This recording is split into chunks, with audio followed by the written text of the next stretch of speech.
Hello, hello, hello, hello, hello. Good afternoon, good evening, ladies and gentlemen.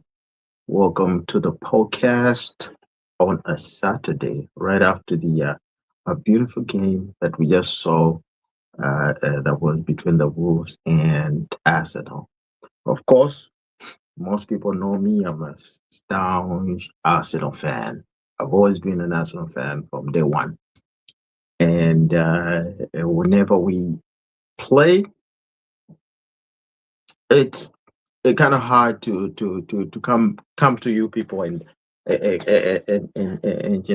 dissect certain issues. But we're here today. But of course, we're still on top of the league, and we don't know where Manchester United is, which is a very, I don't know, sad story for them. But all we know is Arsenal is still top. We're winning the Champions League as well. We're going to win the Premier League as well. So 2 cups this year. We gotta watch out for that. So, ladies and gentlemen, that being said, I think we need to also look into have has anybody seen what's been going on in the news lately? Really, I'm surprised, and I've been thinking to myself, like, fancy fresh news, when it comes to the opposition. Like, if your position for you pode virar fine, if you couple it, opposition, yep. If you look at the own Secretary General, former Secretary General, Waba PF, Davis Miller,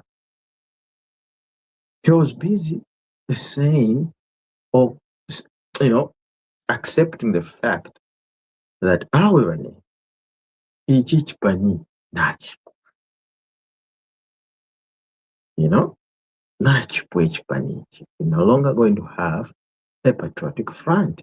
right after the 2026 election. That's it. You know, no matter how much you want to swing it, you want to, dilute it, but he gave the honest truth and the bitter truth. And this is more like a bitter pill for the Patriotic Front to swallow. Now, where are we when it comes to the whole topic of the day? We know that, um, for the past 2 weeks, we've been dealing with the Constitution review. Constitution review, people are changing goalposts. I think people were just making arguments without actually reading the proposed amendments. Okay, they were just putting out arguments, and it's believed that people were just putting up certain arguments just because they felt like the UPND government shut down Bill 10, and out of just to respond to that, they should also shoot down Bill 7. Whether it's right or wrong, they just don't care. They just want to do something that is going to make them look like they are powerful opposition. But they don't realize that most Zambians now are more learned, are more educated, and they've come to a position where they're reading stuff almost each and every day, and they're understanding issues better than it was 10, 20 years ago. So,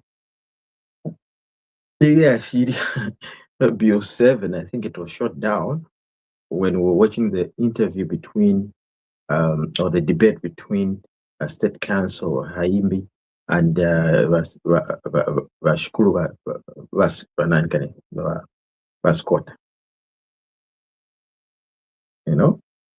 So Sikota. So there we saw just how ill-informed or how lawyers can twist stories. Because we have two lawyers here, two state councils. One is saying this, one is saying the other. Now, as an ordinary Zambian, who are you going to believe in? I'm going to leave it to you guys. You give me a minute, I'll be back.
Oh, Mr. Chukwuka, can you hear me? I can hear you. Oh, fantastic. Okay. Yeah. Hold on. I'm just bringing Madani.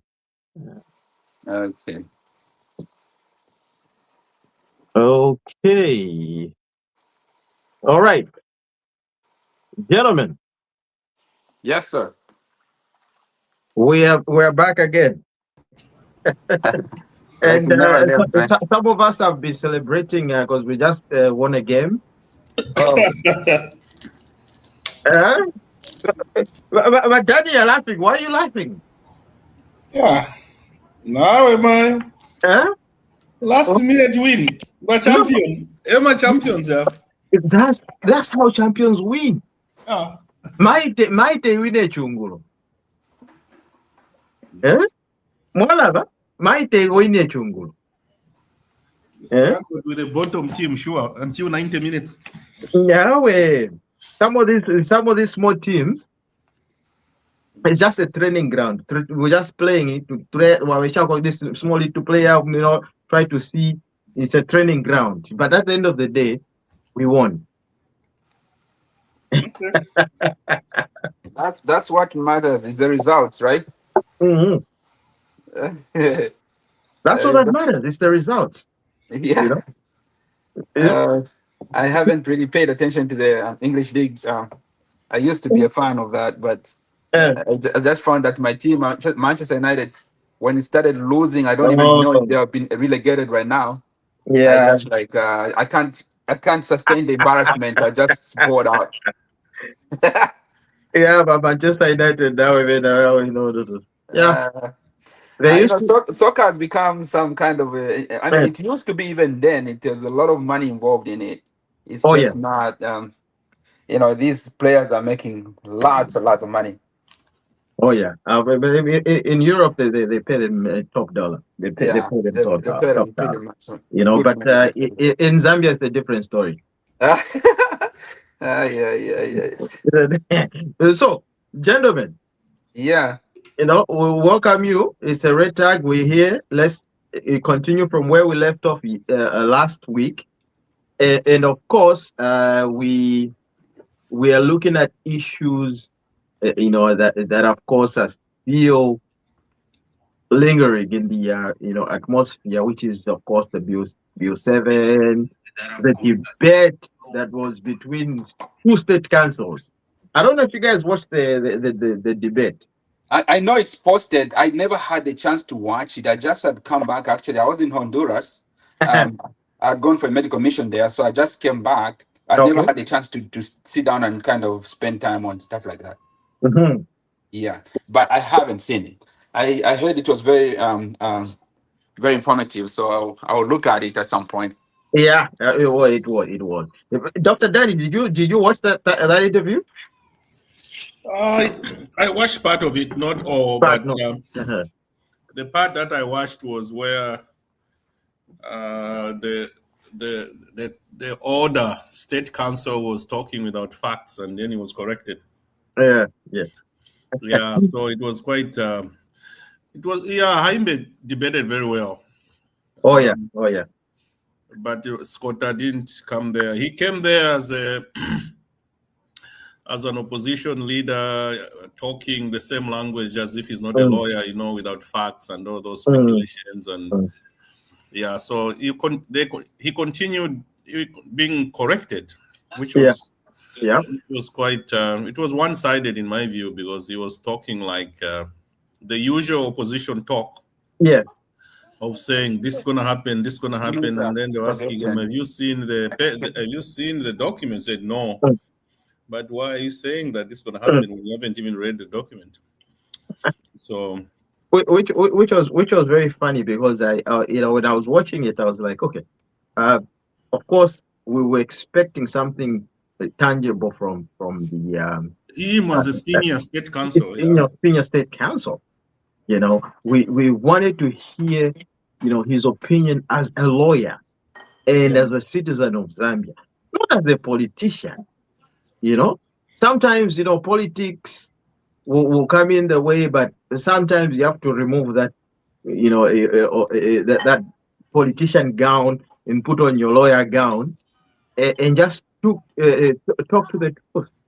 And I thought the old man did, bring anything to the table because if you look at the way Haimbe was articulating issues, it was based on facts. He was even quoting the Constitution whenever he says something. But the old man was just simply just saying, oh, they should have done this and then they should have, but should have. That's not what, what But it is. you gotta remember, the likes of Skotawina, it used to be Skotawina then, not anymore. I mean, these guys don't spend time to look at any kind of literature like Haimbe would. Haimbe is a millennial, if you want to call it that way. Yeah. So these guys are well informed and they're quick to grasp on things, and they are able to remember a lot of things and kind of share those kind of. I can imagine that this man, Vascota, is using his own grace. You know what I mean? It's like he used to be the Skotawina, which we know. Yeah. Yeah, I don't think he can stand. They made a mistake. If he had to go there, especially on national television, I wish he had prepared himself. Yeah. But I think he went there with the old glory. Thinking that Yeah. I'm going to just like go the old way, and that's not facts. And then he got confused. I'm not surprised that other people behave like that. He could have been a good lawyer in his old days, not anymore. Yeah. Yeah, because the youngsters have taken over. Yeah. Sakwila, not Sikota, but Sakwila. Sakwila. That's Sakwila Sikota. I'm sorry, Sakwila. Sakwila. Yeah, Sakwila Sikota. Sakwila, yeah. I know Sakwila Sikota, the famous Sakwila. Yeah, Sakwila is a very famous lawyer in Zambia. I apologize. He was UPND. He was vice president. Yes, he was. I mean, Yes, these people were like the people in the old days, not anymore. Yeah. So, and I wonder what led him to just jump and go somewhere else. I don't know. it's just they just all seek type of relevance to some kind. They don't want to go through them. In fact, these people can serve themselves better, in my opinion, if they had to with the kind of knowledge and the stamina they've had in the country. If they had joined that kind of government, those guys will seem so relevant. But they try and challenge that and try to be on the other side. That way they can seem even more relevant individually. You cannot do it that way because, somebody, just like in a lion group or whatever, in a lion clan, how animals live is, a male lion stands up, only one stands at a time. You can't have two dominant male lions in the same group. Yeah. So they actually walk out and go and think that they can probably be relevant somewhere else, but ending up joining, the likes of PF and all these other guys who have no relevance. And guess what? They pretty much mortgage their own integrity. Like they just become terrible. They're like, come on. You're not the same person you used to be. People start looking at you like what you watch Chave. When you have so much value, Yeah. No, that was very embarrassing. That debate was very, very, like to watch it.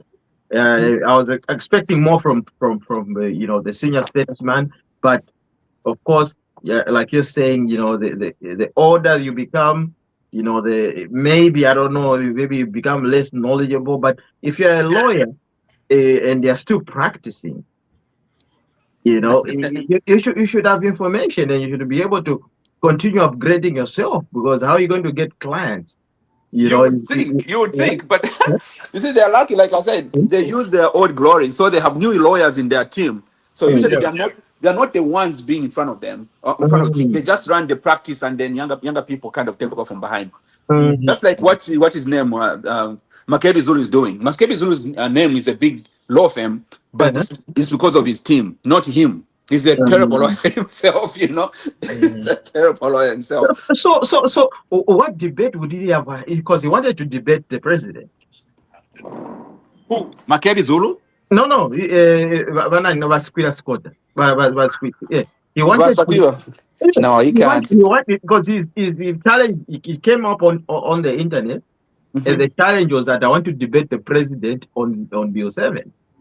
So that's when Haimbe said that, look, the president is just so busy, he cannot come and attend to you and all that stuff. But I am up for the challenge, state council to state council.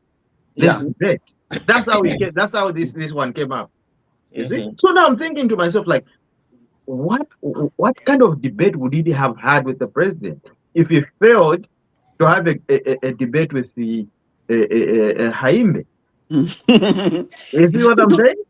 Yeah. He failed really like terribly. Well, it was so disappointing. Like, he didn't bring up any, proper points. If you look at the interview, So what would he have sat down with the president? Yeah. What would they have said? Like, I don't understand. No, but Haimbe, in terms of that debate, he was the best person to debate him because he had all the Yeah. facts, and he was the one basically leading the bill. So he was the right person to debate him. Yeah, he was definitely. He was the most qualified person to stand in for the debate. You see, what Yeah. they forget is that the president cannot debate some issues like that. Sometimes they don't even understand much of the constitution because there's another team that actually just advises him towards it. Yeah. Yeah. And so we all have to be privy. They can't know everything, including Yeah. economics and everything else. They just have to be there as a leader, and the group advises you, and then you become the person to speak about it. Yeah. So that's So what it is. But to assume that the president himself is going to stand there and debate you issues of, I mean, obviously he probably wouldn't cite any clauses that he can remember better than you could, because that's your area of expertise, Mamana. So it didn't make sense that he was seeking to debate the president. Yes, Haimbe is the person who actually would be able Yeah. to be in the right position to talk to him. Yeah. That is Oh boy, gee. That was very embarrassing for the state council. But anyway, hopefully next time he gets more well prepared and stuff like that. But He better. looking at Sorry, I'll be back. the debate on itself, Mhm. I think there are a lot of issues that were ironed out, and a lot of questions, because a lot of Zambians have got that question to say, look, or there's the opposition, like we said even in the last interview, they are parroting the idea to say this amendment process was illegal, and the judge, the court of law, the court said, no, this is illegal, you don't do it and stuff like that. But when he was asked the question to Mhm. say, show us where it is saying it was illegal, okay, he failed. he didn't have facts. Yeah. You see, he failed. He was just saying, no, what they should have done was, they're like, okay, no, we're not debating on what they should have done, okay. That's not what it is. What did the court say? What was the final judgment? Okay. So, same thing when I was watching the Law Association of Zambia president when he went to make submissions at Parliament. I don't know if you saw that one. That I No. was also very, very disappointed with that one. The He thing went. is, Hmm, the go ahead. thing is, the people that are opposing Bill Hmm. 7, the reason one thing they're missing is this: the bill was withdrawn from the floor before that judgment was passed, and that's the thing they're not understanding. Who's watching cartoons? Oh, sorry. Sorry about that. Yeah. It's my little boy. Yeah, Okay, yeah, okay. he's sitting very close to me. He's eating dinner right now. Hello. Okay, okay. So, Sorry, so I the apologize. thing No problem. Go ahead. the thing is, when that bill was presented to the floor, there were people that brought to attention of the government that no, we need consultation, and the government withdrew it, and then started doing the consultation. And during that time, that's when those guys went to the court and they started deliberating and doing all sorts of things. But you cannot deliberate on something which is not on the floor. It was already gone. It was out Mm, for consultation. So they were late, so to speak. So they want to bring that judgment which was passed. The judges were thinking the thing is still on the floor in Parliament, but it was not there. It was out there in the field already. It was already withdrawn. mm. Oh, So that that makes judge, sense. That's so why that, they're saying it's illegal. So they're basing on something that's not actually. yeah, it wasn't there because when you look at the court, those statements from the court, Yeah. they were saying if this thing is still on the floor, it should be withdrawn. But that thing Right. was already withdrawn. It was not on the floor. Mhm, mhm. it was already in the consultative stages. The government had already withdrawn it, and they had started the process of consulting people. So it was that judgment cannot apply. It's like somebody says, whoever we find in this room is the one who has committed crime. Yeah. And then you go in that room, there's nobody there. But somebody's verified. But you said the one we find here is the one we are arresting for crime. So that judgment basically was empty. There was it can't apply to. That's why I was saying, when they were making that judgment, we had already listened to the people. We had already we had already started consulting people. So the judgment they're talking about, it can't apply to everything. So that's the reason. Yeah, I didn't know that part either. So I was just wondering, it's like, what are they basing on the illegality of this thing on? Yeah. It didn't make sense for a while. Now it makes sense. Yeah. Now you see, if you listen to what State Council Haimbe was saying, he actually articulated on it, really, like he said, look, what they were saying was they were just recommending. Yeah. Okay. Yeah. Because the constitutional court cannot just give certain kind of instructions. What the final decision or the final word, they were recommending for the bill to go through a process where there's more consultation. They were giving they tell them, like, look, if this bill has to go through, it needs to do A, B, C, D. They say, if this bill is in Parliament, if it's on the floor, it should be withdrawn and taken for more consultation. But the bill was not on the floor. The bill was already in the field of consultation. So it's all they did was give instructions and give recommendations. Yes. There was nowhere where they said this is illegal and this is unconstitutional. Yeah. There's nothing like that. That's why even was Sakwila when they asked him, like, look, can you tell us where it is saying, can you tell us where it's saying it is unconstitutional? He failed. He just said, no, Yeah. So how do you go to a debate and then you just say, oh, it's there. It's there. No, but look, the Zambian people are watching. They want to know. Okay, you guys are lawyers. That's why sometimes I think I'm like, I'm a lawyer. Sometimes I think they just go there anyway. I've been bent with so many lawyers. They've bent me so. I've spent so much money on these lawyers. I don't trust lawyers anymore. I'm telling you, I don't trust lawyers because I'm telling you, they would come up with so many good stories and stuff like that, but at the end of the day, all they want is money. So even him, when he went there, I don't think he went there as as a citizen of Zambia, but he just went there as a lawyer. He could just have said anything just to sound, like he's relating or hurting the opposition story. Which is, this thing was illegal. It is illegal. It shouldn't go forward. Blah blah blah blah blah blah. When deep down his heart, he knows that. We also have to simply understand. Maybe give grace to the opposition. That is their role at the end of the day. Instead of just rubber stamping anything else, let them make some noise.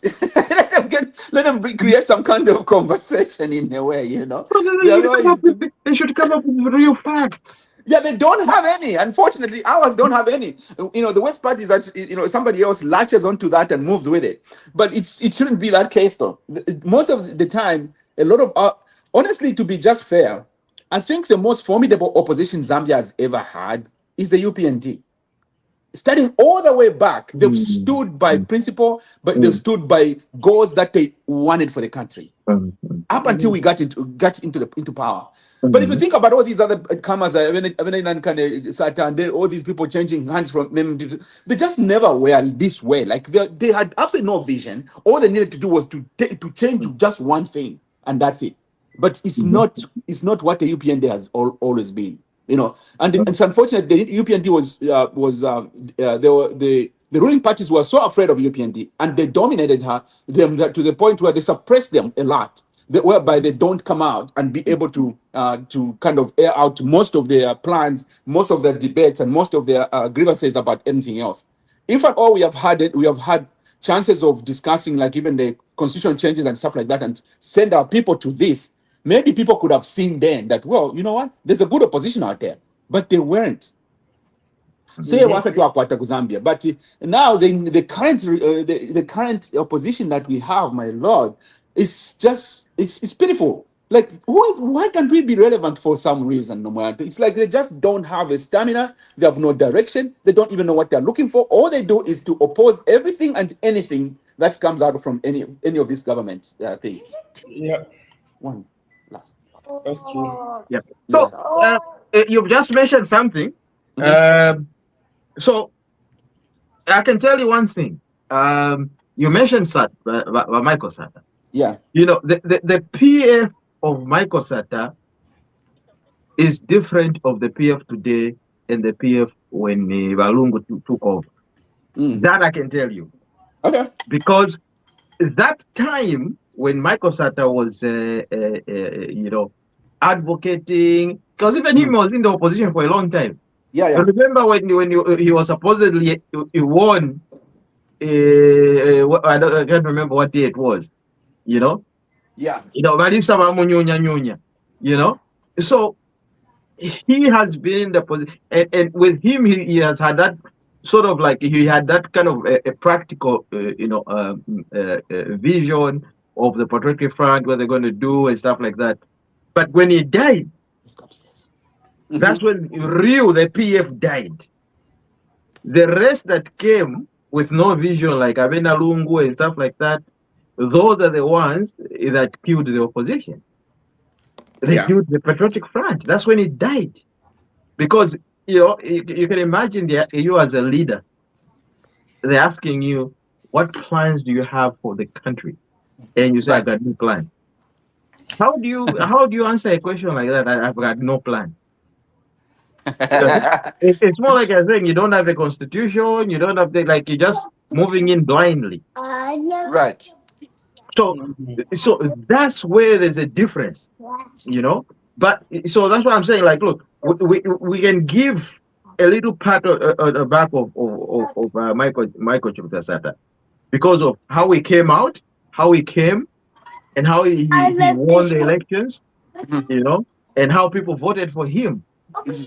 Okay, but he did not fulfill what he wanted to do because he died.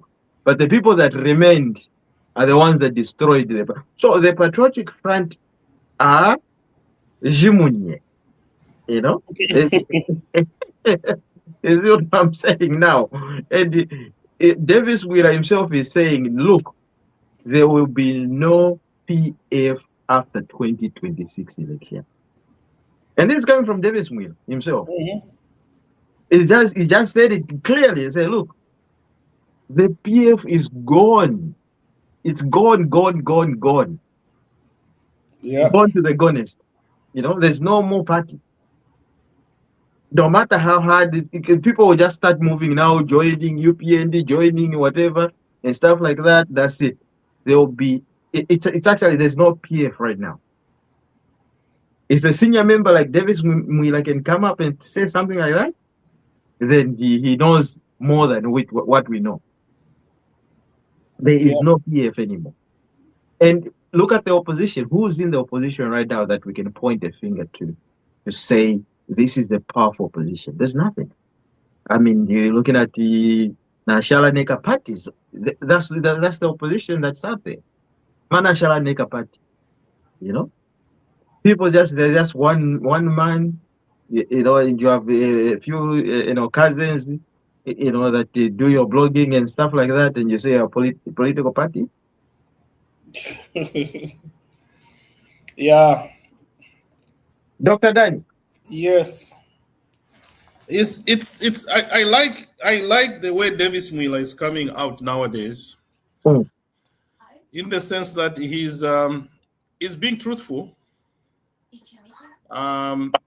He says the way it is. For example, he's telling people that the PF is in the hands of Chawinga. If we want to start fighting to bring it back and for us to stand on the PF ticket, we have to make peace with Chawinga. There's no other way. Otherwise, we're not going to be on the ballot. He's telling the PF that. And he's also telling them that, look, if we want to be on the ballot come 2026, we just have to stand, let's unite with a smaller party, run under them, and that's the only way our candidates can go through. Otherwise, if we continue talking about this PF thing, we will not even be on the ballot. Because if Chawinga says no to our candidates, that's it. That's it. So he's very truthful. He's just being honest about the whole thing. But some people are saying, no, we are still PF. Chawinga doesn't have people following. But Chawinga is a legal president. He's the one who's going to endorse the candidate for PF. So Mwila is just being honest. He's just being honest. And I'm surprised one time he was being interviewed by IP, whatever they call him. Yeah, he went to IP, Innocent Theory. He said the best thing that has ever happened to Zambia is for PF to lose. He said it was a good thing for us to lose. That's what he said. Davis Mwila said it on IP's. Yeah. He said because the way we were going as a country, we were going in a ditch. And the best thing that has ever happened is for us to lose. It was a good thing for Zambia. And I said, this man is very, very... Yeah, he said it. Yeah. Oh, my God. Mwanza. Welcome, Mr. Mwanza. Hello. How are you? Yeah. We're good. How are you? Sorry. Okay, just recovering from flu, but I'm okay. Oh. And a little bit of asthma, congestion, but I'm okay. I'm not able to talk much, but I'm okay. How about everybody? How is everybody? We're doing fine. We're doing fine. Yeah. Hope you feel better. Thank you. The weather's changed. It's getting cold now. So. It was brutal. It was -40 in the morning. Oh boy. Wow. -40 there? That's Celsius, yeah. Oh, Winnipeg, you are guaranteed on the God. We never reach those kind of, I don't know if that's sustainable to life, though, but that's life sustainability. If it was in Africa, it would be natural disasters. No doubt about that. No, you should move to where I am, Niagara region. That's what you need to move. I want to count Puerto Rico, not Niagara. Puerto Rico. Dr. Dan, you see, everybody now wants to come and join you. Here is 26 degrees right now. Okay. Yeah. 26 degrees throughout the year. Oh, wow. Pardon me? It's very, very no, in summer actually it is very, very hot. Manitoba has a lot of water bodies like Minnesota. Yeah, so it's hot and humid, but it's short. It's only October, probably October and a little bit of July. That's it.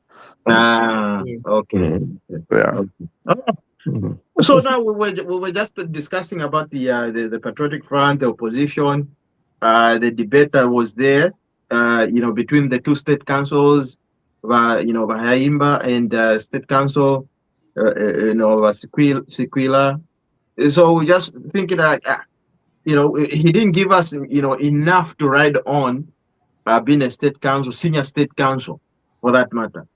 And that's what we were just debating. And I don't know if you saw that interview. Yes, I did. I was actually watching it last night. What are your thoughts on that? What's your take? I think kudos to Honorable Haimbe, and he really prepared for the debate. And what I don't understand, whether it's Oasis and all these people that were saying Bill 7 is or against Bill 7, I think the approach is wrong because they hammered the process. Okay, so we know the content. Okay, so what about if the process is fixed? Then what? So now they are in a problem because they now start talking about the process, and that process has been rectified in terms of consultations. And it is consultation. I mean, there are witnesses, consultation. They went around the technical committee. They don't have anything in terms of the content. So Sakwila went with that same strategy and approach. He can't even quote anywhere on any specific item. He's just speaking in general terms. It's so embarrassing that even a state council can go to a debate and not even carry a copy of the court ruling. The one that you're going to base your arguments on. You don't even have it. Not even the constitution. Not even to say, Mwana Haimbe, Pesego copy yako, there's somewhere I read on page 13. No. So it means they don't have it.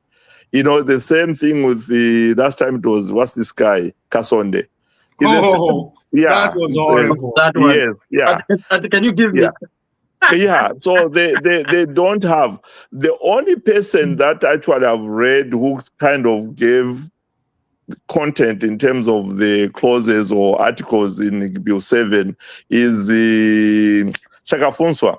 And he explained it in very simple language. If one of you guys can Google it in Facebook, but I'm not saying I agreeing with him or not, but at least he went item and item, so you understand for the common person the dangers of it. Some of it really is only dangerous in the sense when you have a leader like Lungu, he may abuse the system. But these others, they're just talking about the process, nothing specific.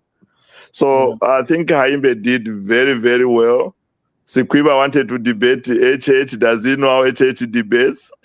I think I was saying, like, look, he brought out a challenge to debate HH.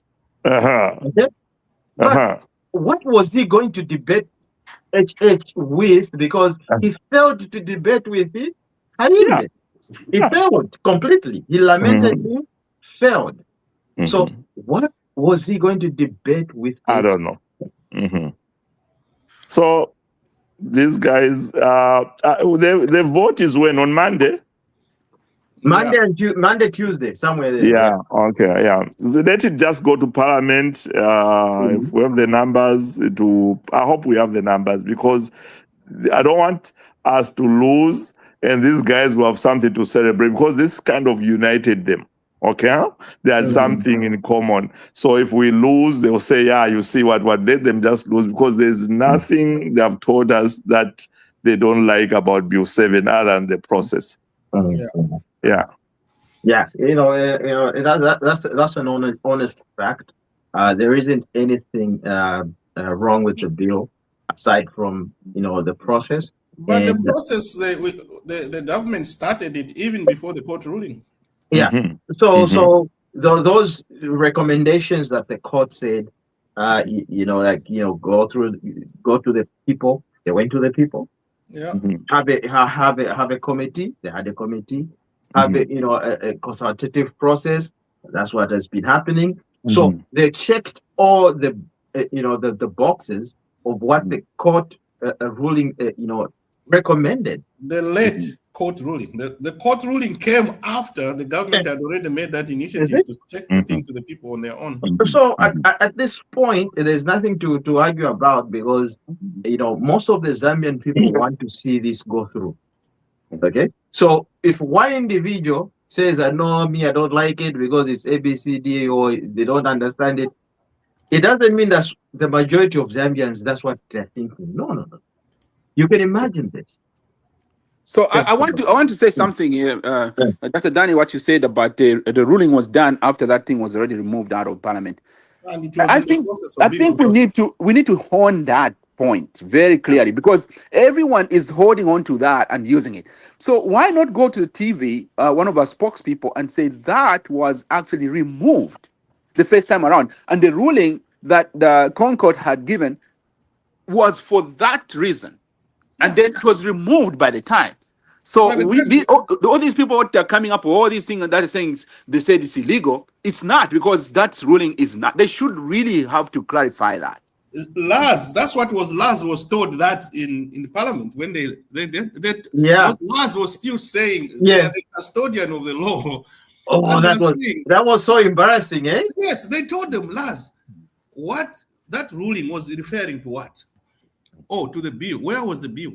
It was in, they're already sitting in Chipata. They were already so you want to apply the advice from the Concord, whatever, when the government was already doing what the advice was they were talking about. They had already said, okay, we are going to do this consultations. So you can't come and say, oh, the court has said us, but we are already doing what the court is saying. And the Concord didn't say stop the process. No, they advised. Yeah, I just said wider consultation, which they're already doing. They said you should go for wider consultations. Yeah. And the government was already doing that. Now, it was so embarrassing, Dr. Danny, when you just mentioned the Law Association of. But here's what we need to understand: it's not the whole organization. It's just one president, who's the president that I forget his name, and with certain. I think it's Lungu or something. Is it no Lungu? Period. Zulu something. Zulu. Yeah, Lungu. Okay.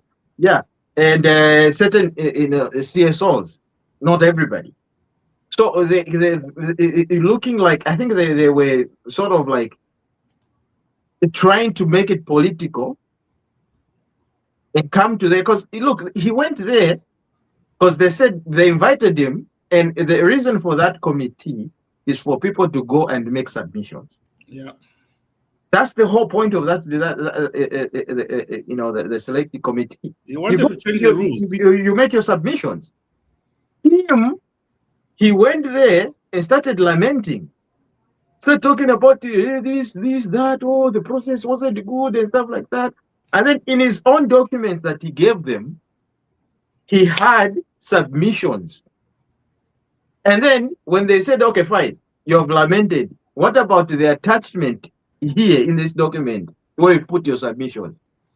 He said, no, that one, forget about it. I'm just going to talk about it from page 1 up to page 5. But this document is up to page 9. Mm-hmm. Okay? No, forget about the other pages. So, and I was very impressed with Honorable Wamunyima. He looked at him, is like, you're coming here to make submissions. Okay? And the whole process, or the whole reason of all this, is for people to come to make submissions. Yeah. Okay? Whether they're wrong or right or whatever, but you're saying, okay, I will just lament and cry about, oh, the process was bad and that, but you don't want to make submissions. You've got a document, but you don't want to talk on the document that you've submitted. Okay, so that was a little bit funny. That's why they chased them. They said, "Go. We are removing your immunity, whatever, because you don't want to come on. You've come here for something else. So bye bye." Actually, just to add on to the last, I hear they have an extraordinary meeting because members are not happy that what they agreed was what the Lungisan is Zulu, that's his name. Yeah. So he didn't have that mandate. He was supposed to go and submit to the Bill 7, not what he was talking about. Yeah, you can even tell that this guy obviously he's got some other hidden hand or other ulterior motive, because that it didn't even make sense. Even me, when I was watching that, I was like, hey, wait a minute. What he should have done was to submit what he brought. Yes. And then say, in addition to that, I have extra things to talk about. Yeah. Mm-hmm. But for him, we said, if it's like that, I'm not submitting anything. Okay, go then. They told him, and when they remove your immunity there, you are vulnerable. Yeah. So when they say we have now lifted the immunity we have given you, so whatever you're going to say will be used against you in the court of law. You just have to take off. Yeah. Because now they have stripped you of your protection in there. You're on your own.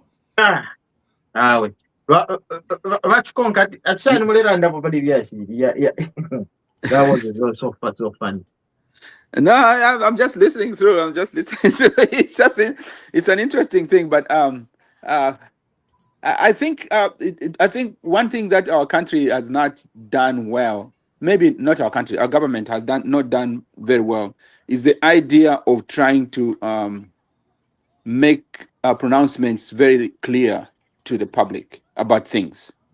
I feel like maybe they assume that the people already know, or Yeah. they'll figure it out.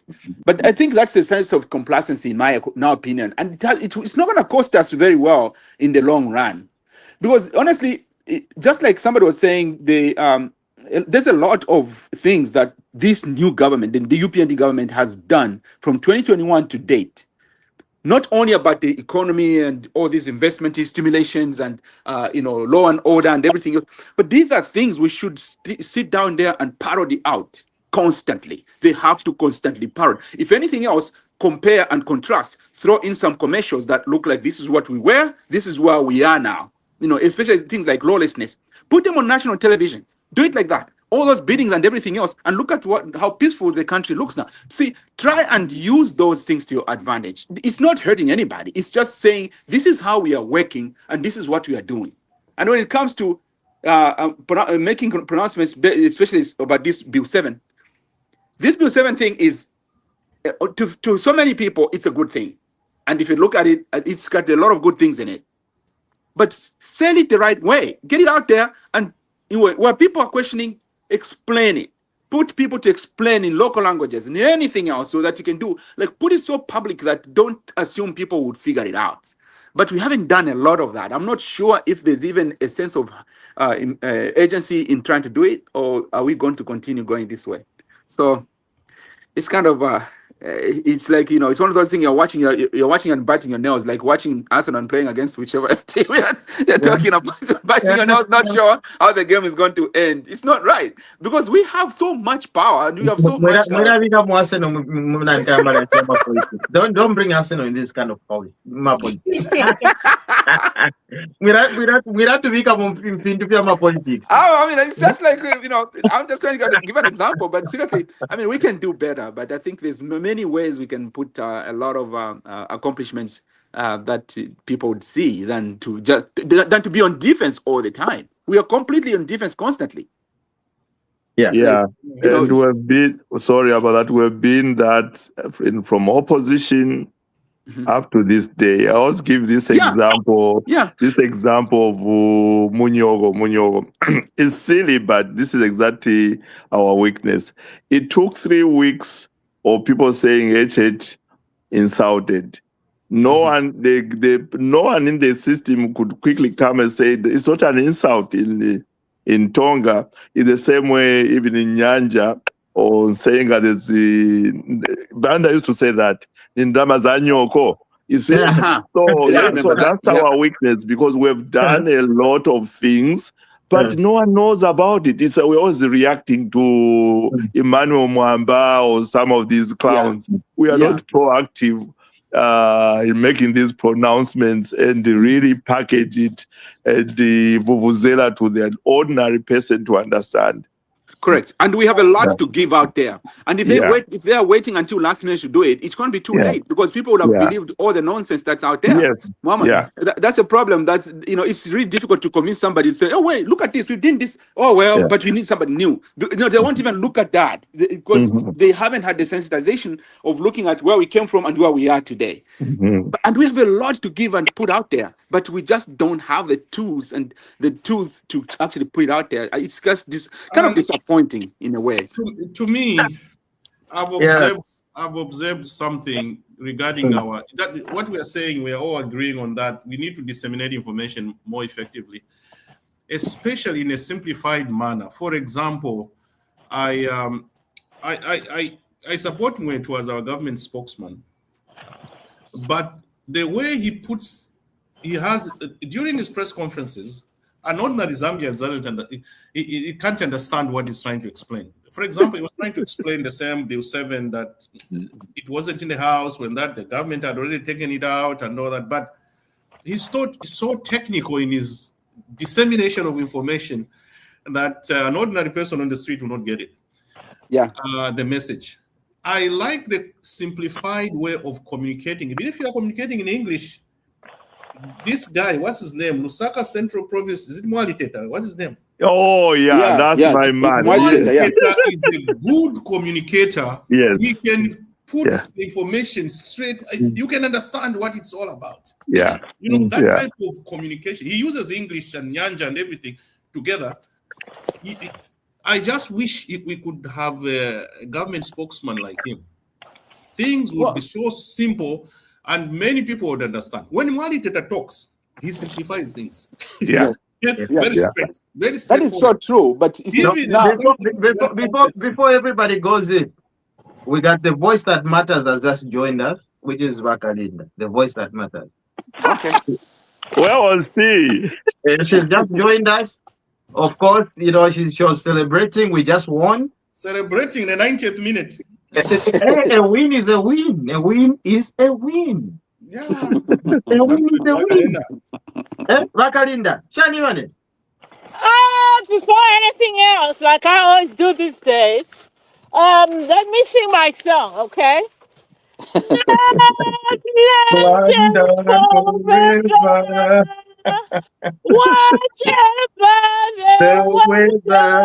Even snow. The streets are run. Okay, I'll leave it there now. Hello, everybody. How is everybody doing? We are doing fine. Yeah. We are doing about to. Oh, that's fantastic. We are doing handy. Yeah, we are snorting over here. It's not nice. So, Vakalinda, to bring you up to speed, tell me what's going on. We've been discussing the issue of there was the huge debate between two state councils. I watched that one, and unfortunately, my grandfather, Mr. State Council, Sakwila Sikota, lost miserably.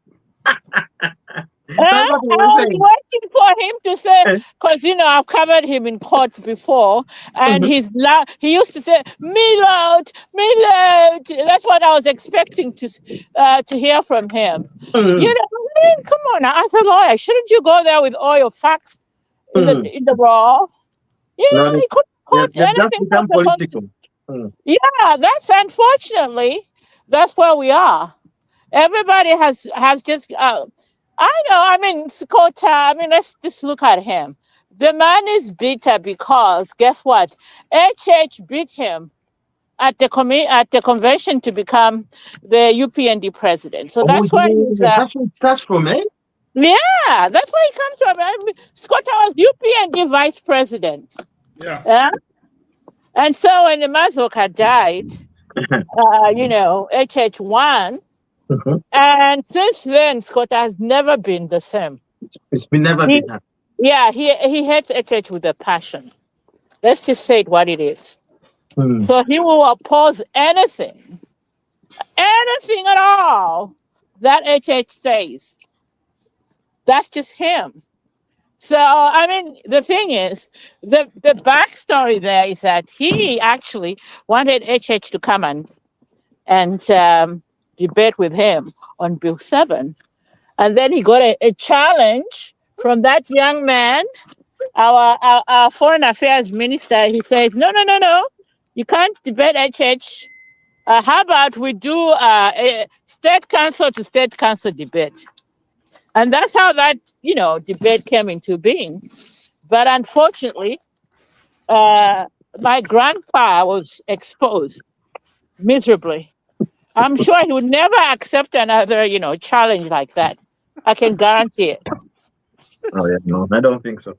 I do not think so because the politics that the old man is used to are the old ones that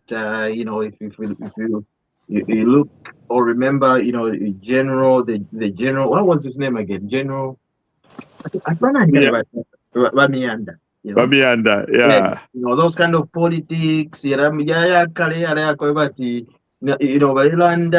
Explaining into explaining one thing for 1 hour. Most of explain one thing. Those politics are gone. The world has moved. and the world has evolved, and people, especially the young people, they want to grasp. They're getting things at a real, like, snap of the fingers. That's why even like, if even just give an example, you're going out of tangent, but even look at even music. They don't want to listen to a song that is going to last for like 6 minutes, whatever. They would rather listen to a song that maybe 2-3 minutes. That's it. There's no like a melody, that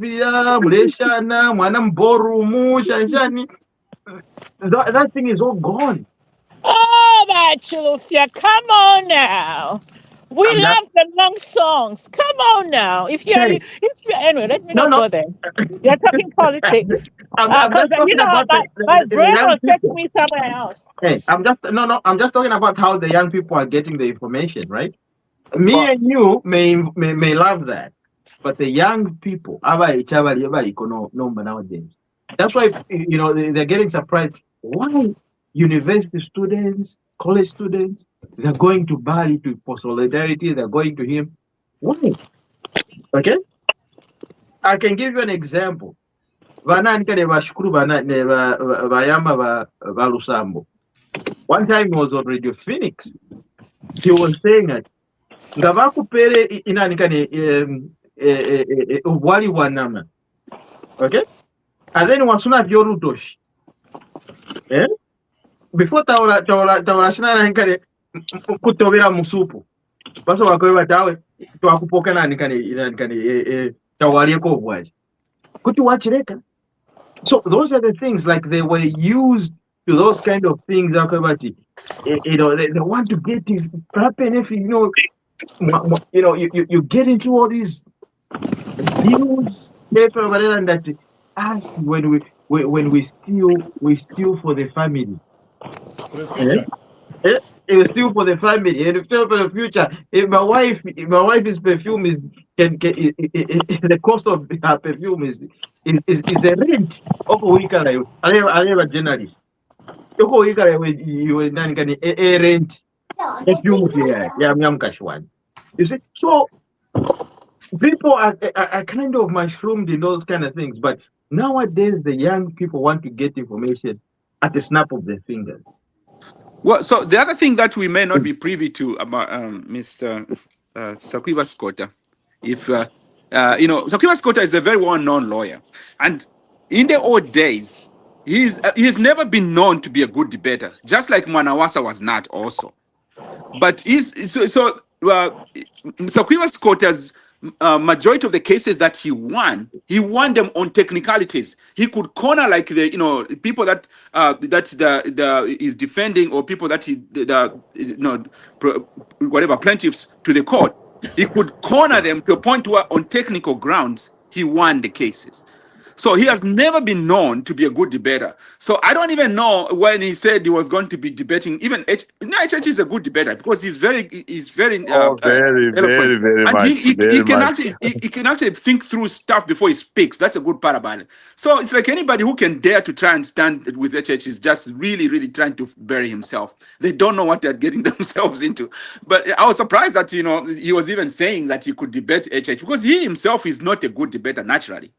But he could win on technicalities. He could have taken, maybe they could have taken HH to task by, quoting some of these, codes or whatever they have in legal language that HH might not be privy to if he had to. But other than on a one-to-one on issues, I don't think anybody would stand a chance on him.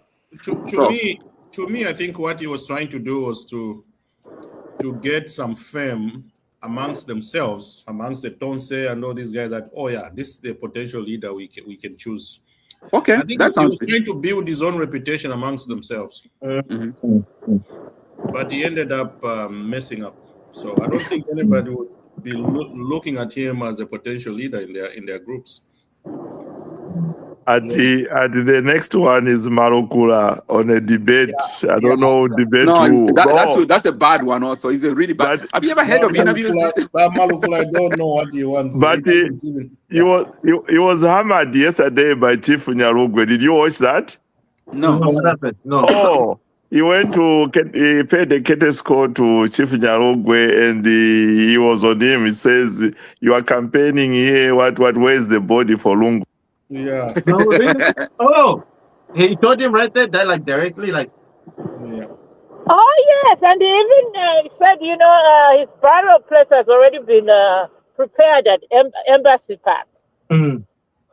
Oh my Yeah, gosh. that was just like, I okay. think Makebi Zulu, they don't realize what they're doing. They don't realize that people are not actually with them. They think that, oh, people are going to support us, whatever we're doing. But they don't know that the people are actually against it. Even the PF themselves, they want to see a Lungu be buried. Zambians have moved on, my dear. Zambians have moved on. And they have. like I stated last week, when they decide, whenever that is, to bring that body to Zambia for burial, that's going to be the saddest burial ever. Because people won't care. I'm telling you. They won't care at all. Their plan was to say people will vote for them so that Lungu's body comes back. That's why they said we'll bring Lungu's body when we win in August. So that they thought when they say that, people are going to say, okay, let's vote for them so that we bring our president back for burial. They thought the two are going to sink. But now they continue like saying that. It, and people are not responding in the same way. Things like that. That's what they do. Lungu was the most hated person ever. I mean, look at it this way. That's why they wanted to use the body for. They wanted to say, people, we are bringing in the body in August. Vote for us, and you're going to see your leader here. We'll bring the body. So that people now will start saying, okay, let's vote for you so that we bury Lungu in Embassy Park. Yeah, they miscalculated. They miscalculated. There's no link between the two. Can I just right on that, Doc? I mean, who thinks like that? I mean, politics is about numbers, right? So if Lungu got 0 at State House from the people who were protecting him, what does that tell you? That in death those zeros will turn to millions? People just don't care. All Lungu supporters were going to vote for them so that they bring the body. That's not going to happen. People have moved on. I mean, they should just heed to David Miller's advice. I think it's timely. Otherwise, in August, they'll find that they don't have a candidate. Yeah, that's what Miller is telling them. Yeah. Form your own party and then just come up with one candidate and move on. There's no more PF. Yeah, PF is dead. We want to acquire this. I think this is I think I'm going to give it, call it as it is. Imitima so nishe imitima sha kwebati.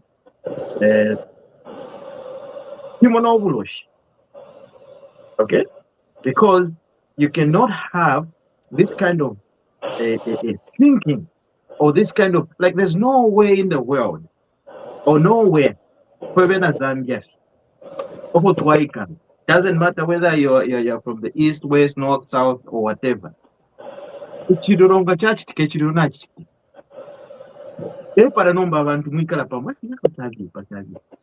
know? You start using amakaya chiro chiratawe lekeni nomba to pasanganya into to stendanikane we create confusion. No. The family of the Lungu family, Makebi Zulu, Malukula, and everybody. And as a matter of fact, I can just even blame it all on the Lungu family. Because Makebi Zulu is just an outsider, just a lawyer. And I know how lawyers are. Like I said, I've lost a lot of money through lawyers. But they will just be riding with you as long as they're the meter is ticking. They're making money. They don't really care. But Arena Lungu family. Don't say that to a lawyer. He'll kill you. But look, But look, the fact of the matter is this. Avena Lungu family, what they've done is something that has never been done in Africa. And the whole world is looking and saying, like, in their heads, really. Even if you hated somebody like HH with a passion, why if you can just say, however, let's just do the right thing. Okay? This thing that they've done is going down in history to say there was one president and a family that did not want for their for them to be buried in their home country because they hated one Tonga president. Because that's what it's all about. That's what he was even saying. There will be a president, but not this Tonga one. So, if you look at it, they have messed it up for themselves. And the people of Zambia, if they were looking for a sympathy vote, because avena Zambia vene na adidira kali nyakumwe vantu vakwezi natulida ikwe nefiramba fyashishani fyapwa twalila filamba fyapwa twalila. What next? Ngavaisa mulete ngali fwa. That's why there's all this argument whether he's dead or not or whatever, if he's there or not, or kavaka mulete tabaka mulete. People have moved on. They were trying to make HH look bad.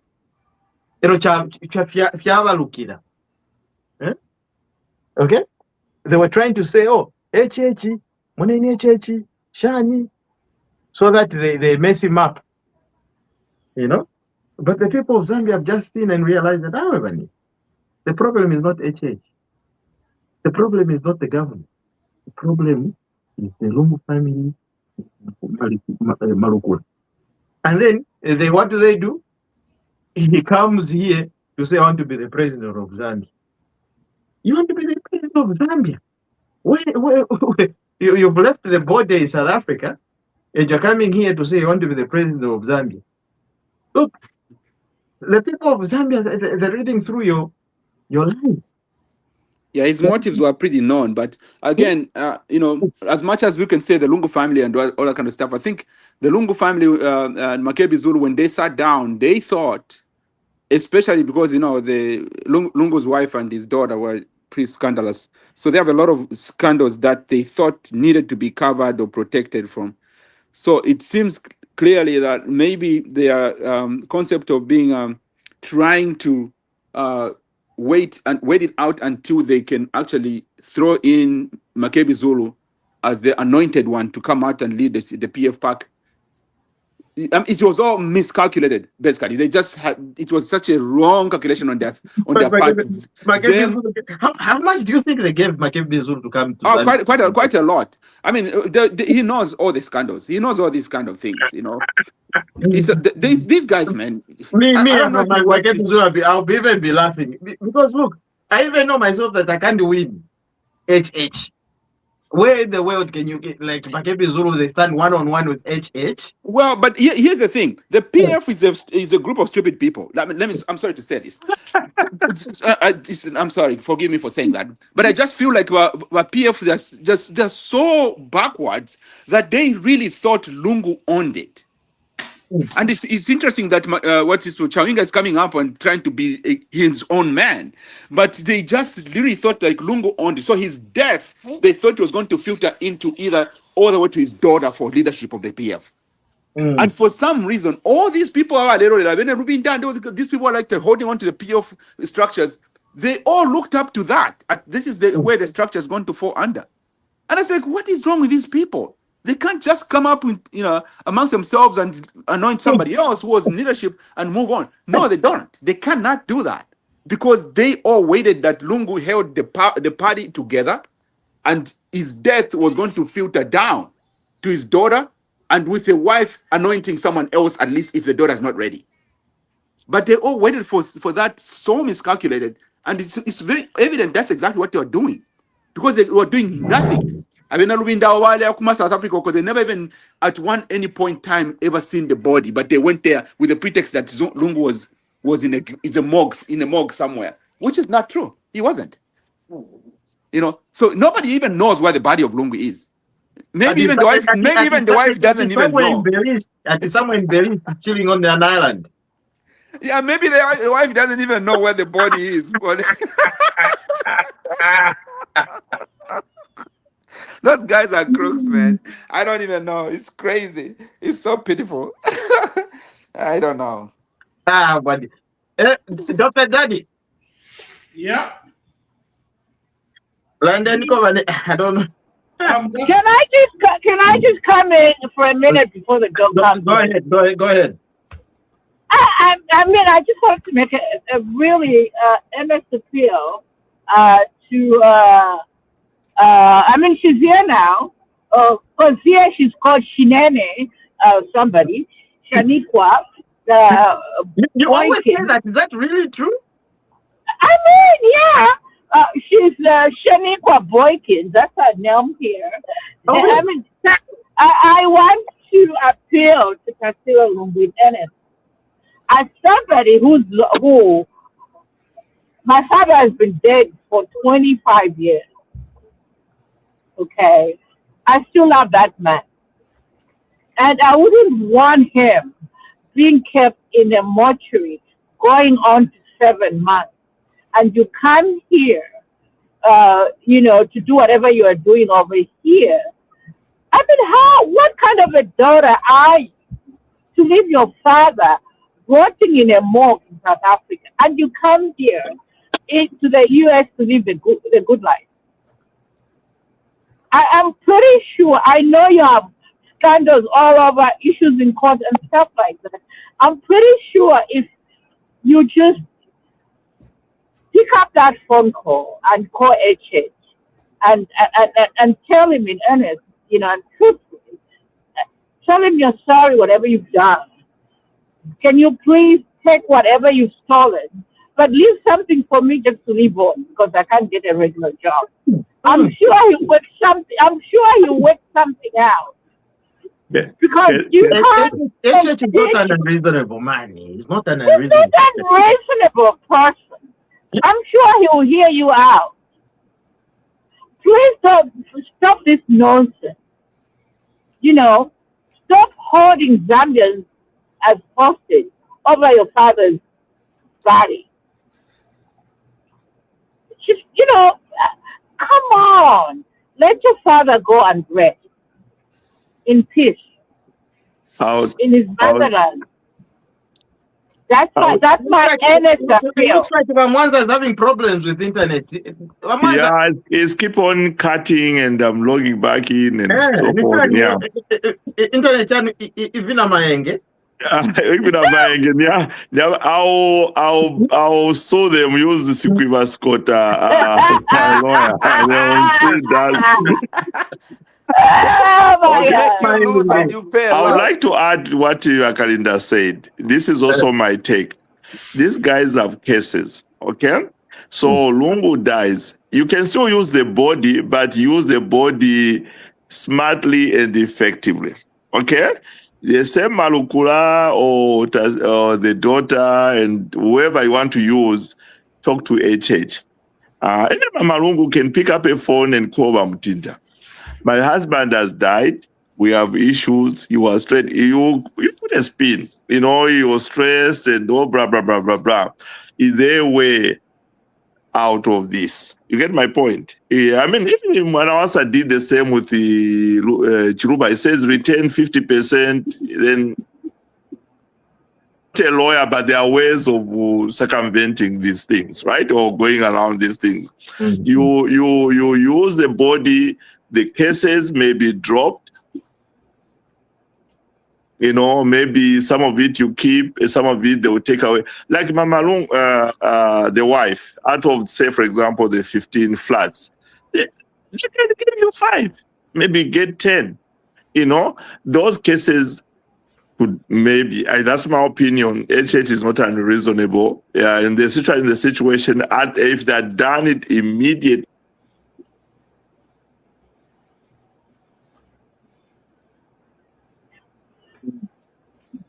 Oh, you're dropping off, Mr. Oscar. Well, Yeah. what we don't understand also is that HH, not only is he not unreasonable, but he will not accept any kind of illegal arrangements like that. It's too Yeah, straight. that's what I wanted to No, say. but yeah. He wouldn't do that. But here's the thing. HH has actually he brought a policy to say, look, if you have stolen, if you come to us to say, okay, look, nari rufianya, okay, He said, can give you it give, back to us. can you give me a break? Okay, money, let us into you for waiva, and then to arise. Okay, that's another way. Okay, but now, you know, I've been thinking to myself. I always, when I'm on the internet, she's always doing this, philanthropic work, humanitarian work, where she's going to, register donate here and there and stuff like that. And I'm thinking to myself, look, the last time I saw it was the time of Vera Chu. Vera Chu was very active actually that time. Yeah, my internet is bad. Okay. Doing things like that. And then I'm thinking to myself, I was like, what did we?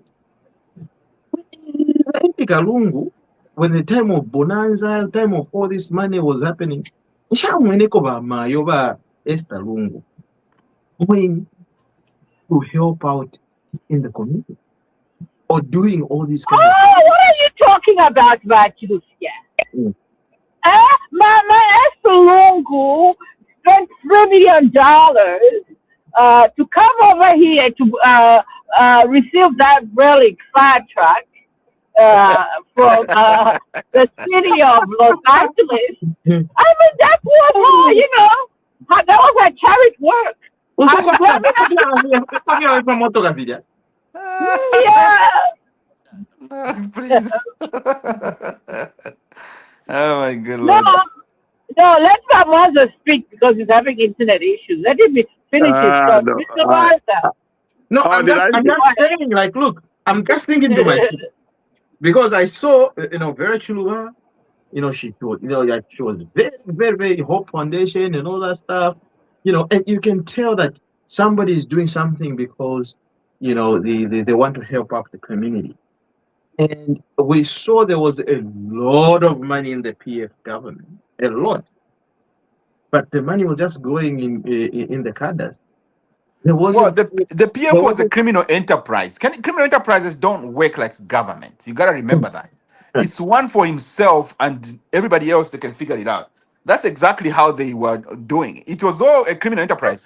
When he can send, what's his name, this Bonanza guy to go and on a private jet to withdraw cash in dollars and bring it home. You would think he doesn't know anything about that. So all that much money, obviously maybe half or 70% went to him and his family, and then Bonanza got the rest of it and bought helicopters. You know, money how it is. Money is very bad. This is why, like, remember, I do remember, I was actually a lot younger banker that at the time in Zambia. There was this called Ringo. If you heard about Ringo, stole 300,000 kwacha. He was a security guard, I think. Do you guys remember that he stole money from the Barclays Bank? Remember, I don't know. Well, way back on the Copper Belt. It was a very big story. I don't know how you don't remember, but it was there. So there was Ringo. Yeah, I think I remember the name at Ringo. Yeah, Ringo was the security guard. Like, so Anderson Securities were actually getting. I used to work for Meridian Bank at the time. So Anderson Securities were getting money from commercial banks or to the central bank. Somehow they were transferring money from one commercial bank to another. So Ringo, they came to the commercial bank, which is Zambia, Barclays Bank at the time, and they got all this cash in armored vehicles. Yeah. And ended up now, instead of taking it to delivering to another commercial bank somewhere, it ended up being diverted to the compound. The first thing Ringo did was to buy sausage from a butchery. He was arrested eating the sausage before the money was actually taken anywhere.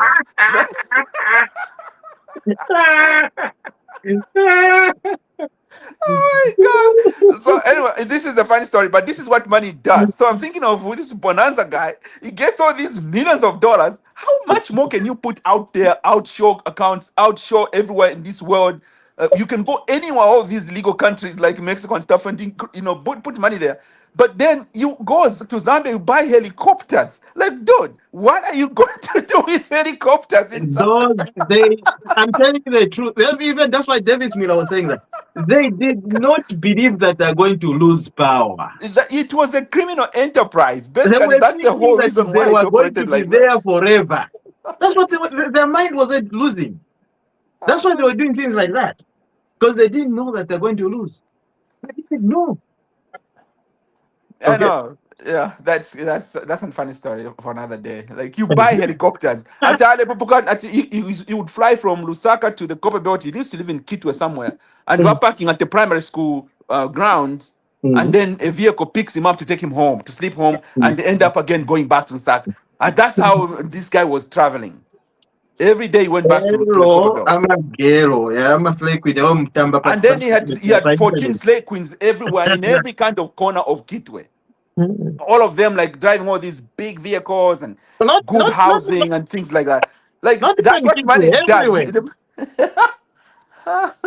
This is everywhere. We're talking about everywhere. Lusaka, Shani, Konse.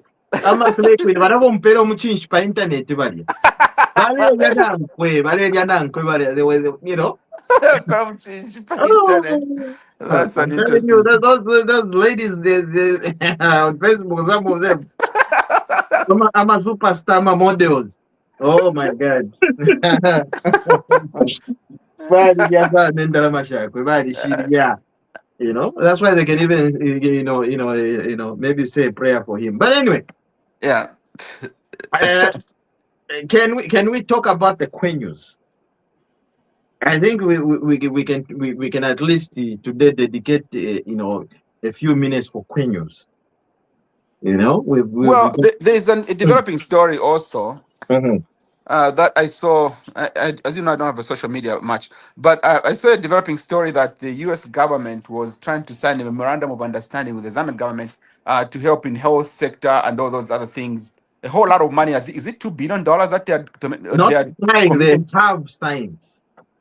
So I believe it has not been signed because the US said there's a little bit conversation regarding minerals. No, that it's been signed. It's been signed. So it was already No, been signed. It's no, already it been wasn't signed. signed. It wasn't signed. Okay, It hasn't been signed? what's the truth about this? No. Oh no! The thing is, the assistant secretary, what's his name? Martin, Secretary of State was in Zambia this past week, where he announced that the U.S. government was giving Zambia $2 billion to help in the health sector. That was the biggest announcement I think that I picked Yeah, from as a grant, the correct? yes, so as a grant. there are two deals here. There's a grant that is going to go into health sector, and that's going to go into Millennium Challenge. Of course, we know that the Millennium Challenge project.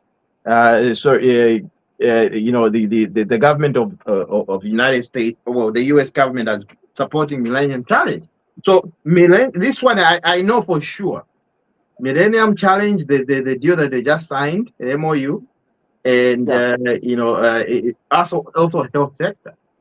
Okay, so I know the one that Shivamba Kanyama signed a few days ago at the embassy with the the Yeah, American companies. yeah. Yes, That's I what I know mean. of that one. That is a different one. Yeah, It's so a there are two different one. deals. There are two deals. There's the one for the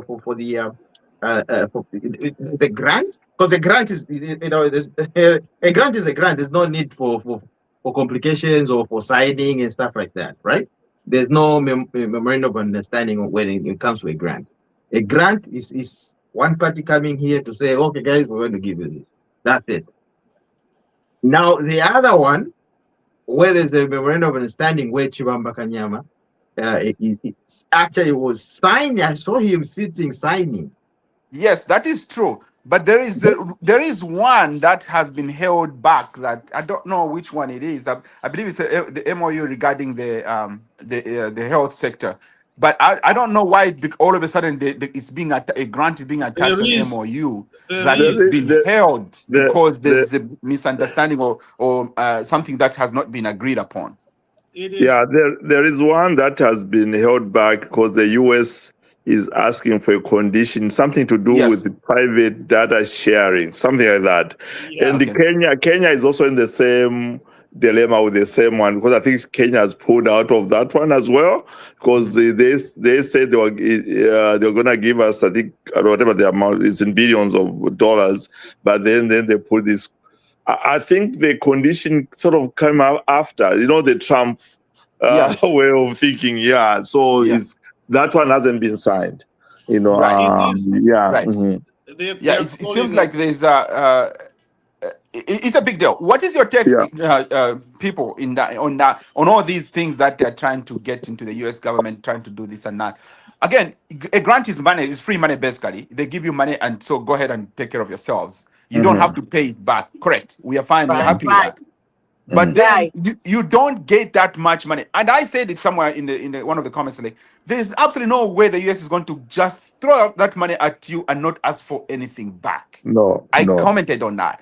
I'm like, there is Mhm. absolutely no way. There is a catch here. Something is going to have to give.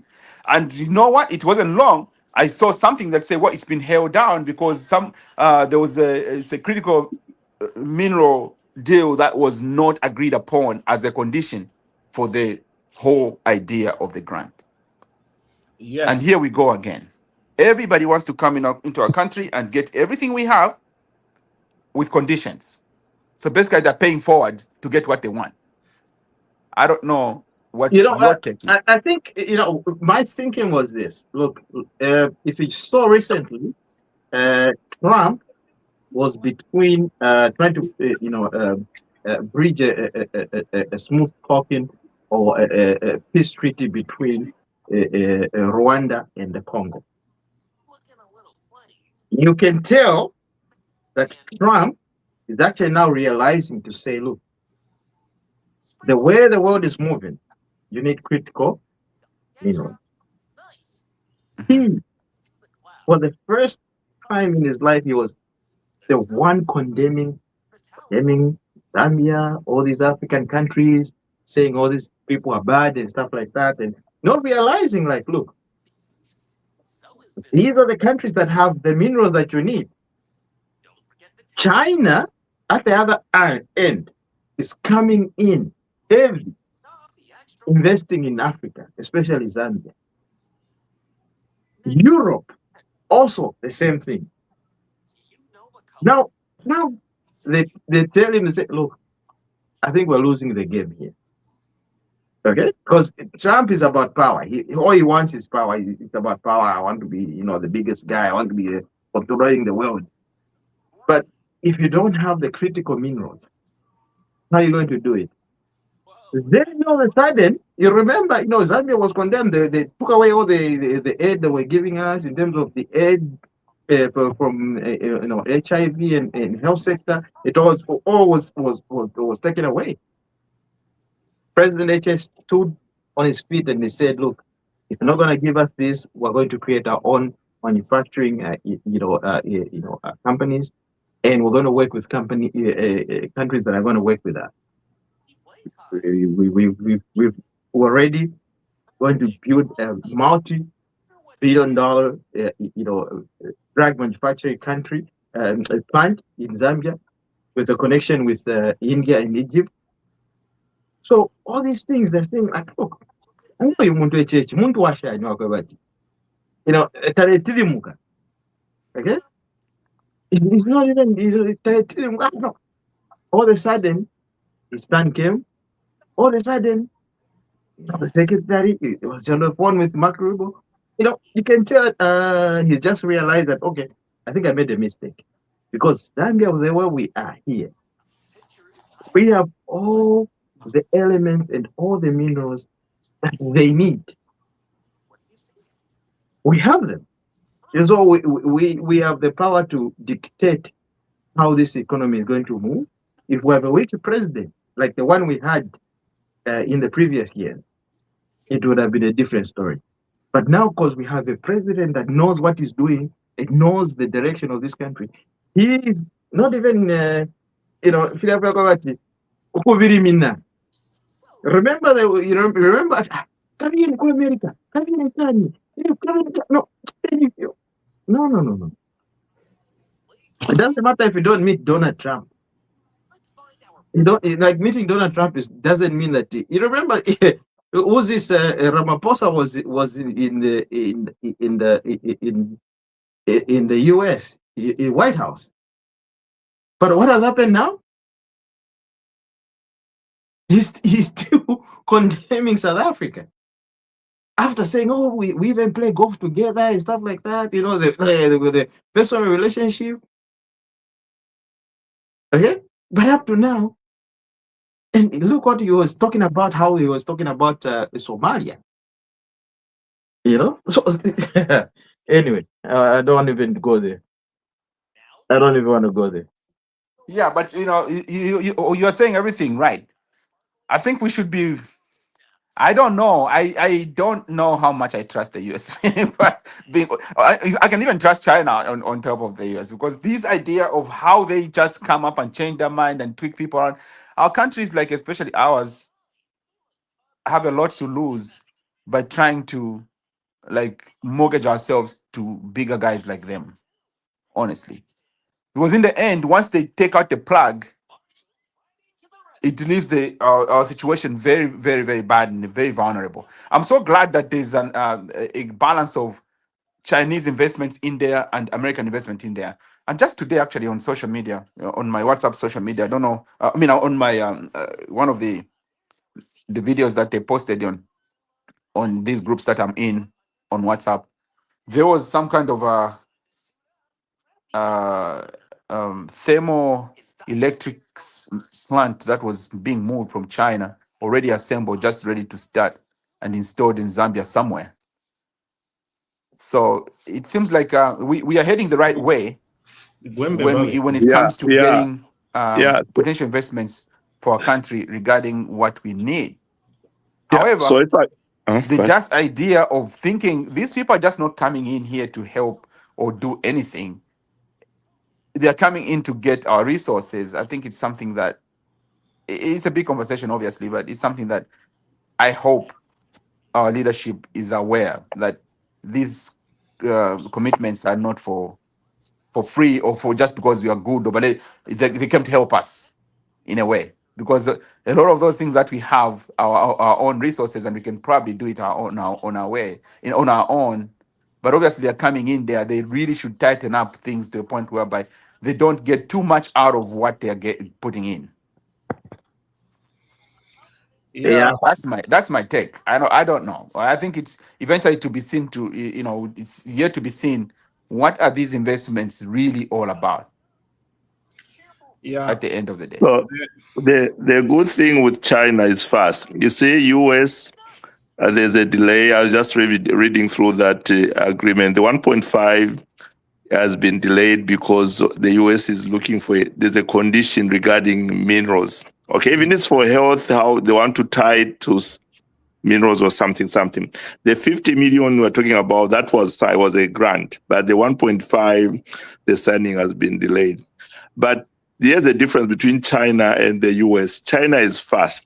The president just talked about the diversification of power. I mean, has been talking about it, but since the last press conference, the Wonderful Industries, they are investing in something like 600 megawatts in Mamba of thermal.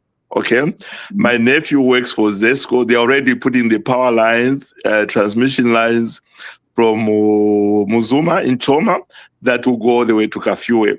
And those are the equipment you're talking about that was already on their way from China to Zambia, because my buddy is the ambassador, Zambia ambassador to China. So they are fast. It's announced today, within 2 days, things are moving. US wants to put all these conditions and they're going to be left behind. The same with our drug requirements, medical requirements. I think Zambia partnered with India to build a manufacturing, drug manufacturing firm at the Outmouth facility. That's already in place. Yeah, I mean, they already built, the construction has already started. So US is still putting these conditions and what. I'm not saying they should not, some of these countries, they don't care. You want this, that's the need, let's go with it. So, Trump, the government of Trump is the work is still working on that colonial, master kind of.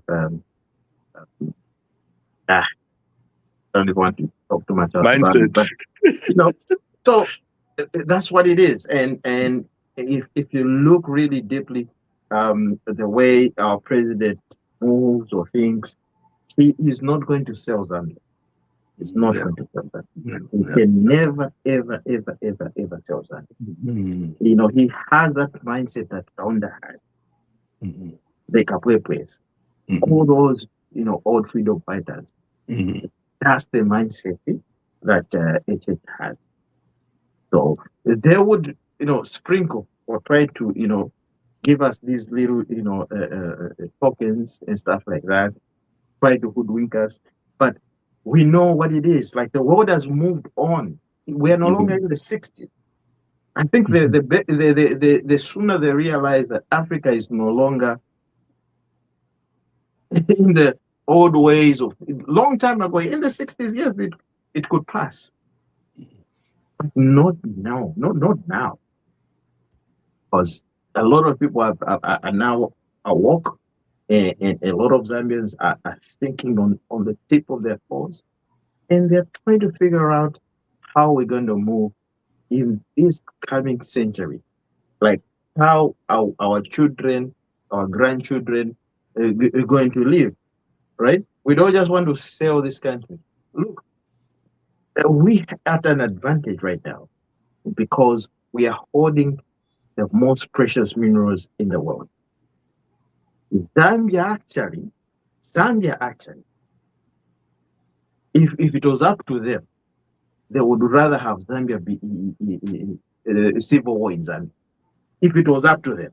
Because the choice they have is Congo or Zambia, right? So Zambia is stable. So that's why these other investors, they are pouring in money. So they would rather all this penalizing Zambia, 15,000 on Zambian visitors, Zambia this, they just jealous, lack of a better word, jealous about Zambia's stability that is going to really develop fast. Because, like you said, the president has the mindset of the Kapwepwes and the Kaundas, but his is even faster, is relevant now. Something that has to be done now needs to be done now, not taking 2 years, something that can be done now.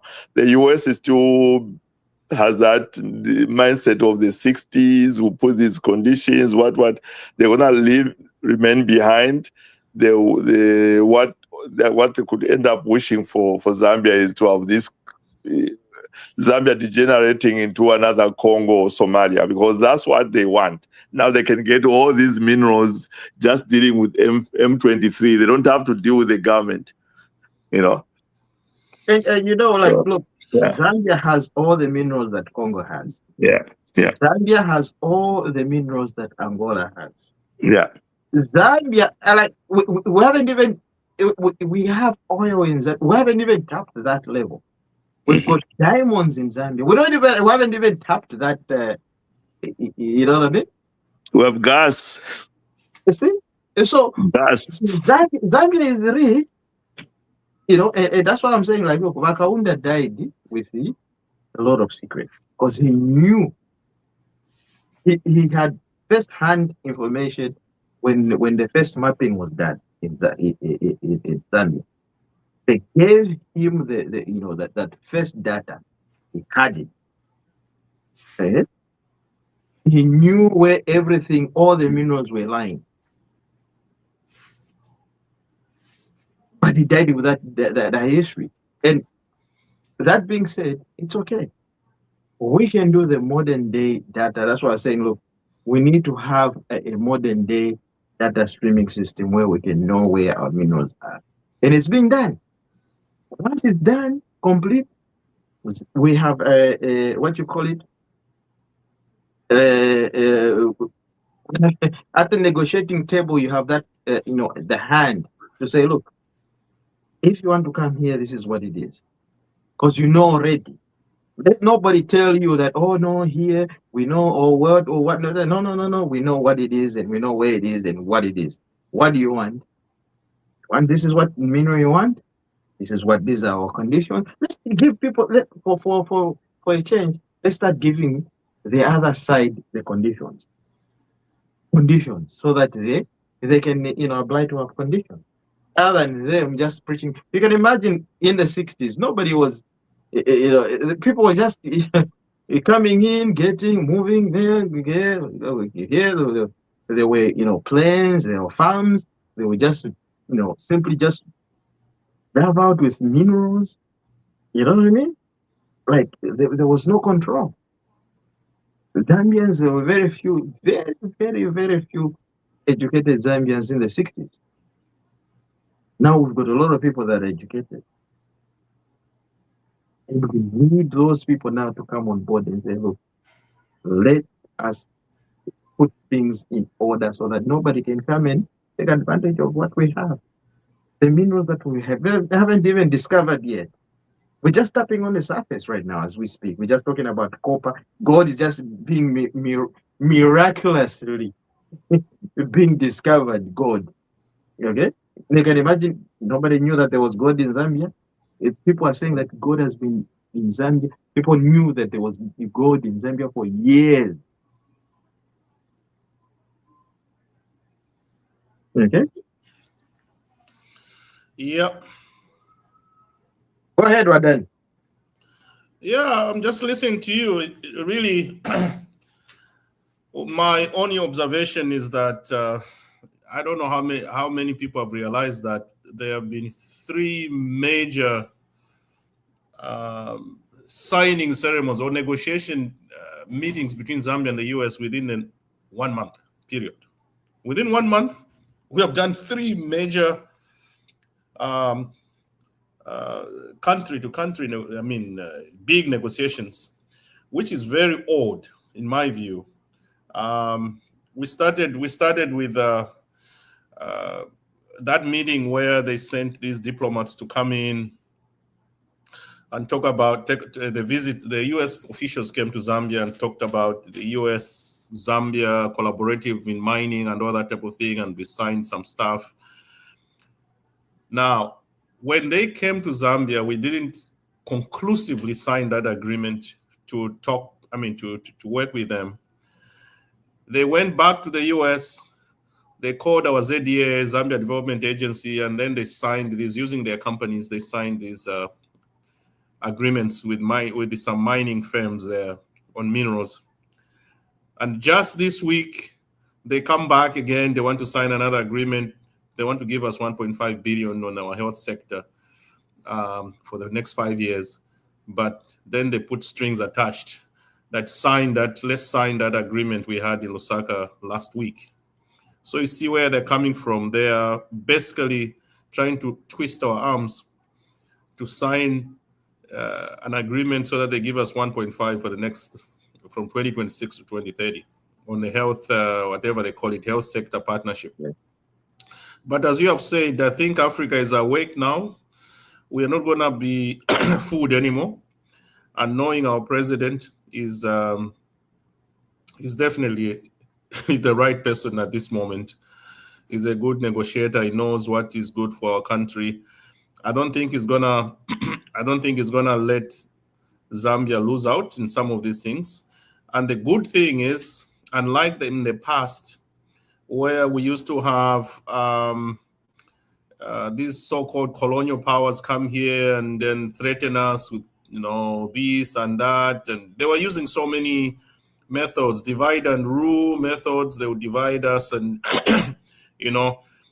some of the times, you remember, they used to give us some economic incentives tied with some very strict rules whereby at the end of the day, the country loses out. Okay. Sometimes in countries which are very only two religions, like Nigeria and all that, they will use that to divide people so that they start fighting and stuff like that. So those days are gone. Those days are gone. And also, they used to use our ignorance of not knowing what we had to exploit our resources. Now we know what we have. So it will be very difficult for them to come here and dupe us into signing some of these agreements. So whatever they want to do, I think they will not succeed. That's all I can say. Yeah. Fantastic. Oh, let me stop. Oh, Mr. Mwanza is gone already. All right. So yeah, I think we need to close. We've been on for a long time. We even forgot what the time is. Yeah. So thank you very much for joining us today. We're gonna meet next week, unless there's something last thing that you want to discuss or anything that you want to put across. Last words, last remarks. Mr. Danny? There are so many have occurred in the past few weeks. I think we should dedicate that next time. Next time, yeah. I know there's so many. Yeah, definitely. All right. All right. Thank you, and we'll chat soon. Thank you, and have a good evening right there in Puerto Rico.